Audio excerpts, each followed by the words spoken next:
તો અમદાવાદના કેટલાક વિસ્તારમાં તો આવી સ્થિતિ છે જ, પરંતુ વડોદરામાં પણ પેટ્રોલ માટે હવે યુવાનો વલખા મારી રહ્યા છે.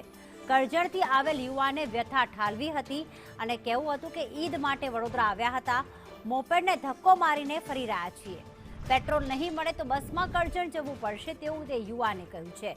અત્યારે વડોદરામાં પણ અલગ અલગ પેટ્રોલ પંપ પર પેટ્રોલની અછત જોવા મળી રહી છે.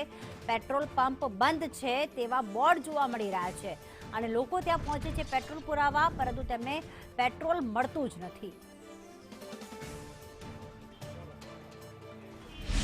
હાલમાં જે રીતે ક્રૂડ ઓઇલના ભાવ વધી રહ્યા છે ત્યારે ખાનગી પેટ્રોલ પંપ પર જે ફ્યુઅલ સરચાર્જ છે જે વધ્યો છે તે સરકારી કંપનીઓ પર નથી, પરંતુ ખાનગી કંપનીઓને 30થી 35% જે રિફાઇન કરવાનું હોય છે ક્રૂડ ઓઇલ તેનો ચાર્જ ખાનગી કંપનીનો સરકાર વસૂલવા તૈયાર નથી ને તેના કારણે ખાનગી પેટ્રોલ પંપો પર હાલ પેટ્રોલની અછત છે. લોકો ધક્કા ખાઈ રહ્યા છે. ત્યારે બે યુવાનો છે અહીંયા, જે તેમના જે વાહનો છે અહીંયા ધક્કો મારીને અહીંયા આવ્યા, તેમની સાથે અહીંયા વાત કરીએ.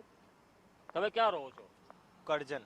કરજણ રહો છો? હા. તો આ કેમ તમારે ધક્કો મારીને અહીંયા આટલામાં જ ફરતું રહેવું પડે છે?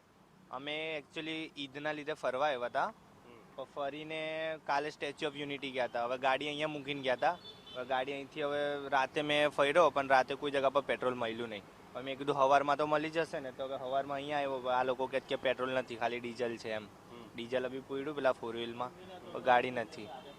ત્યારે સવારે પણ તમે ધક્કા જ ખાઈ રહ્યા? હા, ધક્કા જ ખાઈ રહ્યો છું 9 વાગ્યાનો. કયા કયા વિસ્તારમાં જઈ રહ્યા હતા? મેં અકોટા સાઈડથી આ બાજુ આવ્યો છું. પેલી બાજુ બધી જગ્યા પર ફરીને આવ્યો, પણ કોઈ જગ્યા પર પેટ્રોલ પંપ પર જઈ રહ્યા હતા? 4. કોઈ જગ્યાએ નથી? કોઈ જગ્યાએ પેટ્રોલ નહીં તો મળ્યું. હવે શું કરશો? તમે તો કરજણ રહો છો. હવે શું કરીશું? ગાડી અહીંયા મૂકીને બસમાં નાહી જઈશ, બીજું તો શું કરીશ? એ લોકોને આ તકલીફ પડવાની. તમે અહીંયા રહો છો? આ વિસ્તારમાં રહો છો? તમે અહીંયા બરોડામાં જ રહો છો? એટલે તમારા મિત્ર સંબંધી ભાઈ છે. ભાઈ છે એટલે ઈદ મનાવવા આવ્યા હતા? હા. અચ્છા, હવે શું તમારામાં તો છે પેટ્રોલ? મારા અંદર તો ફૂલ છે. અચ્છા, તો પછી કાઢીને આપી દેવું તું? આપી દઈએ, આપણે કઈ ના છે. અચ્છા, પણ એટલે મળી જાય તો પુરાઈ જાય? હા હા, અચ્છા, બધે જ ફરી રહ્યા છો? કોઈ જગ્યાએ મળતું નથી? મળી જાય, પણ અહીં તો આ નાયડાનું તો એમ બી ખાસિયત છે કે નથી મળતું રાતે. મોસ્ટ ઓફલી 99% તો નથી જ મળતું. ખાનગી પેટ્રોલ પંપ પર હાલ અહીંયા પેટ્રોલ નથી ને તેના કારણે આ કરજણનો જે યુવાન છે પોતાનું વાહન અહીંયા મૂકીને આખરે તે બસ મારફતે, એસટી બસ મારફતે પોતાના વતન કરજણ જશે.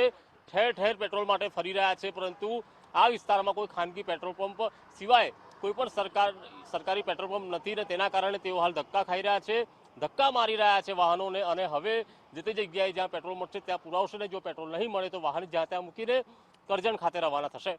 કેમેરા પર્સન નિકેશ વડન સાથે કુણાલ શર્મા, સંદેશ ન્યૂઝ, વડોદરા.